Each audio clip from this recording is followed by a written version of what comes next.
तो मेरे साथ हैं बिहार सरकार के मंत्री नीतीश मिश्रा जी। इनके पास दो विभाग है, एक है उद्योग विभाग जिसे बहुत आगे बढ़ाने की ज़रूरत है बिहार में, और दूसरा विभाग है पर्यटन विभाग जो बिहार का यूएसपी हो सकता है। तो आइए बात करते हैं। आपको दो महत्वपूर्ण विभाग मिले हैं और दोनों चुनौतियां बड़ी बड़ी हैं।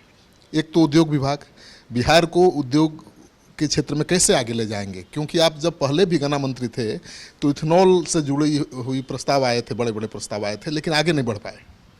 नहीं, देखिए, आपने एक तरह से कहा चुनौती है, ठीक है, चुनौती है, लेकिन साथ में संभावनाएं भी इन दोनों विभाग में है। और संभावनाएं बिहार के टर्न अराउंड के लिए और बिहार की प्रगति के लिए दोनों विभाग एक कैटलिस्ट के तौर पर काम कर सकते हैं।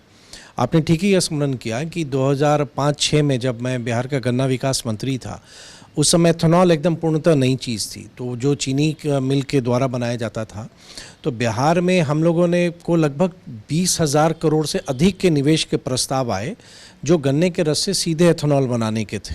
लेकिन उस समय केंद्र सरकार की नीति के कारण बिहार को अप्रूवल नहीं मिला। उसके कारण हुआ कि बिहार में जो एक बहुत बड़े स्तर पर बिहार का इमरजेंसी एक एथेनॉल हब के तौर पर हो सकता था, वो नहीं हुआ।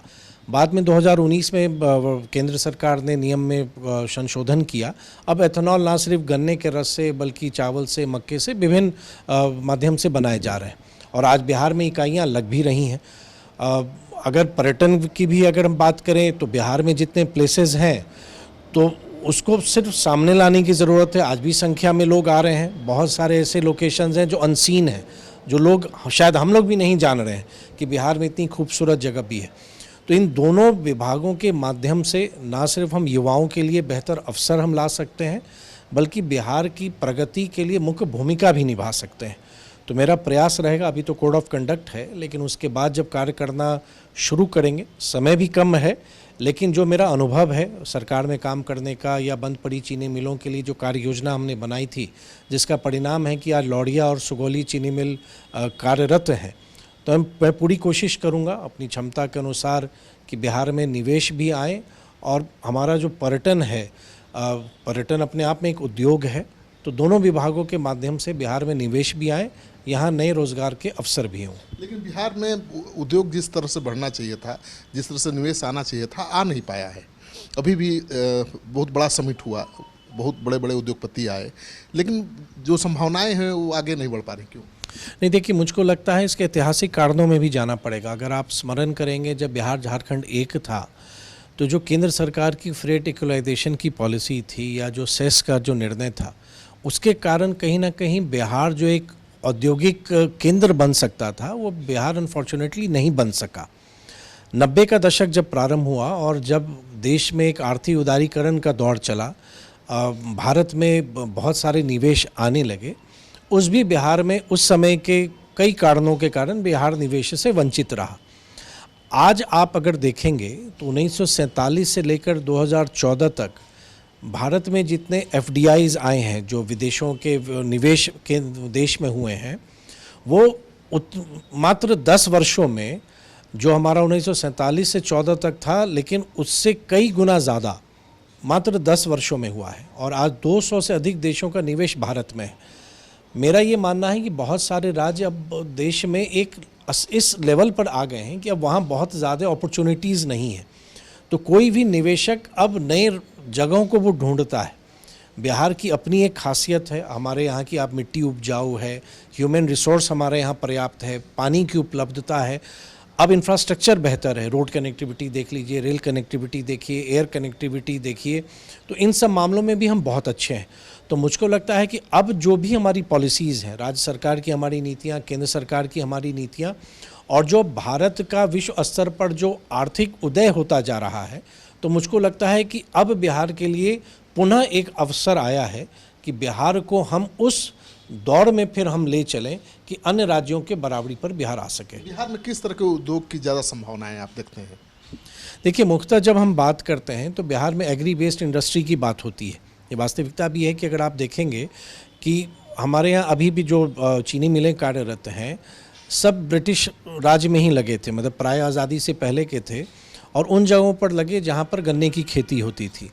आज भी अगर आप देखेंगे जो एथेनॉल की नई इकाइयाँ आ रही हैं या जो हमारे फूड प्रोडक्ट्स हैं या वेजिटेबल्स हैं, तो ये तो एक बहुत बड़ा आधार है ही। लेकिन अब अगर आप देखेंगे तो सीमेंट फैक्ट्रीज़ की बात कीजिए या नए नए तकनीक से, सबसे बड़ा बात इंफॉर्मेशन टेक्नोलॉजी में हम बहुत कुछ कर सकते हैं। तो बिहार अब मुझको लगता है कि एक नए सिरे से, मतलब आप बिहार के औद्योगिकीकरण को एक रिविज़िट करने का टाइम है कि हम जो ट्रेडिशनल तरीके से हम बिहार को देखते आ रहे हैं उससे हमको बाहर निकलना पड़ेगा। आउट ऑफ बॉक्स थिंकिंग भी करनी पड़ेगी, मतलब जो हम सामान्य रूप से चीज़ों को देखते हैं उससे अलग होना पड़ेगा। नवाचार इनोवेशंस पे भी हमको आगे बढ़ना पड़ेगा। और सबसे बड़ी बात है जो हमको लगता है आप भी इस बात से सहमत होंगे कि स्वरोजगार, जो आज आप देखेंगे जिस हिसाब से एंटरप्रेन्योरशिप बढ़ रहा है, जो उद्यमी आगे बढ़ते आ रहे हैं कि हर एक युवा आज चाह रहा है कि नहीं मैं भी अब अपना ही कुछ करूं। और मैं मानता हूं कि अभी की युवा पीढ़ी ब्लेस्ड जनरेशन है, क्योंकि जितनी अपॉर्चुनिटीज़ उनको है, अगर आज किसी के पास कोई सपना किसी ने देखा है, उस सपनों को हकीकत की उड़ान देने का अवसर है। चाहे फाइनेंशियल इंस्टीट्यूशंस उनको मदद करते हैं या ईज़ ऑफ डूइंग बिजनेस है, एक कंपनी फॉर्म करना या स्टार्टअप को रजिस्टर करना आज बहुत आसान है। तो मुझको लगता है बिहार की अपनी एक एडवांटेज है, जो हमारा लोकेशन है, पूरे ईस्टर्न इंडिया का गेटवे बन सकता है बिहार। पूरे जो हमारा उत्तर पूर्व या पूर्वी भारत है उसका एक प्रमुख केंद्र बिहार बन सकता है, और मुझको लगता है इसी दिशा में काम करने की आवश्यकता है। अब बिहार की यूएसपी मुझे लगता है पर्यटन को बनाया जा सकता है, क्योंकि जो धार्मिक स्थल हैं, ऐतिहासिक स्थल हैं, वो बहुत लोगों को आकर्षित कर सकते हैं। तो बिहार का पर्यटन यूएसपी बने, इसके लिए कोई विशेष योजना, स्कीम? नहीं, बहुत सही कहा आपने। देखिए, एक तो आप ज़रूर देखेंगे कि बिहार में विभिन्न विभिन्न धर्मों के प्रमुख केंद्र हैं, और रिलीजियस टूरिज़्म आज हमारे पूरे देश में एक बहुत बड़ा आप आकर्षण आप कहें कि लोग देश के एक कोने से दूसरे कोने जा रहे हैं अपने धार्मिक, एक तरह से कहिए श्रद्धालु बनकर धार्मिक स्थलों को देखने के लिए। तो बिहार में उसकी संभावनाएं अनंत हैं, बहुत संभावनाएं हैं। और मुझको लगता है पर्यटक आ भी रहे हैं कि बहुत बार लोगों को आश्चर्य होता है कि बिहार में टूरिस्ट, इस तरह की अवधारणा थी, लेकिन बिहार बदला है, बिहार की छवि बदली है। और मेरी कोशिश ये होगी कि नए सिरे से एक ब्रांड बिहार, हम ऐसा क्यों ना करें कि कोई भी व्यक्ति जो अपने देश का है, विदेश के तो पर्यटक आएंगे ही, हमारे देश के भी पर्यटक बिहार आएँ, वो एक बार आएँ तो वो दोबारा आएँ, मतलब हम उनको इतना आकर्षित करें कि वो बिहार बार बार आने की उनकी इच्छा हो, और जो ना आए हों वो बिहार देखने के लिए आएँ। तो मुझको लगता है कि बिहार के का जो टूरिज़्म सेक्टर है, जो टूरिज़्म इंडस्ट्री है, बहुत ही पोटेंशियल है, बहुत संभावनाएं हैं उसको आगे बढ़ाने की। और मुझको लगता है कि शायद मैं पुनः इस बात को दोहराऊंगा कि आज वो समय अब आ गया है कि बिहार को हम ना सिर्फ उद्योग के लिए बल्कि पर्यटन उद्योग के लिए भी, हॉस्पिटैलिटी, आप इस बात को आप खुद महसूस करते होंगे कि पूरे दुनिया में हॉस्पिटैलिटी एक बहुत बड़ा एक सेक्टर है। और मुझको लगता है बिहार में जितनी प्रतिभाएं हैं और जितनी संभावनाएं हैं, उनको अगर हम ठीक से सिर्फ जोड़ सकें तो बिहार की आर्थिक उन्नति भी हो सकेगी, हमारा पर कैपिटा इनकम भी बढ़ेगा, और हमारे यंग जनरेशन को जॉब अपॉर्चुनिटीज़ भी मिलेंगी। हम लोग उम्मीद करें कि अब बिहार में भी 5 स्टार होटल्स खुलेंगे, बड़ी बड़ी कंपनियां आएंगी, निवेश होगा। देखिए, मेरी आदत है, मैं बिग प्रोमिसेस कभी नहीं करता हूँ, लेकिन मैं इतना ज़रूर कह सकता हूँ कि समय भले मुझको कम मिल रहा है, लेकिन जितना भी समय मुझे मिला है, मैं ईश्वर को धन्यवाद दूंगा कि ये समय मुझे मिला। और प्रधानमंत्री जी के विजन के अनुरूप, माननीय मुख्यमंत्री जी के नेतृत्व में मेरी जितनी क्षमता है उसको मैं बिहार के प्रति, बिहार की जो आवश्यकता है और बिहार का जो एक एक्सपेक्टेशन है, एक प्रत्येक बिहारी का जो एक एक्सपेक्टेशन है, उसको पूरा करने में मैं कोई कसर नहीं छोड़ूंगा। और मुझको लगता है कि आने वाला समय बताएगा। आज मैं कुछ भी कहूँ, लेकिन मैटर करेगा कि मैं रिज़ल्ट क्या देता हूँ, मैं आउटकम क्या देता हूँ। तो मुझको लगता है कि अभी नहीं, चुनाव के बाद हम लोग फिर बात करें, और तब तक मैंने भी बहुत कुछ अपने मन मस्तिष्क में सोच रखा है कि कम समय में कम से कम एक हम बुनियाद रखें, उन चीज़ों को हम धरातल पर हम लाएं। चीज़ें कहाँ रुकी हुई हैं, क्या हमारी नीतियाँ उनको रोक रही हैं, या जो निवेशक जिन्होंने अपनी इच्छा व्यक्त की है बिहार आने की, उनको कुछ अगर हिचक हो रही है, उनमें वो कॉन्फिडेंस लाने का मैं प्रयास करूँगा।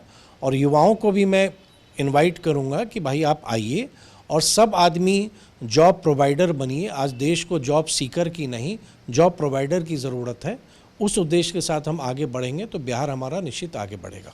तो सरकारें तो नियम कानून बनाती रहती हैं और योजनाएं भी बनाती रहती हैं, लेकिन उन योजनाओं के कार्यान्वयन की जो जिम्मेवारी है सही हाथों में नहीं रहती तो नतीजा सामने नहीं आता है।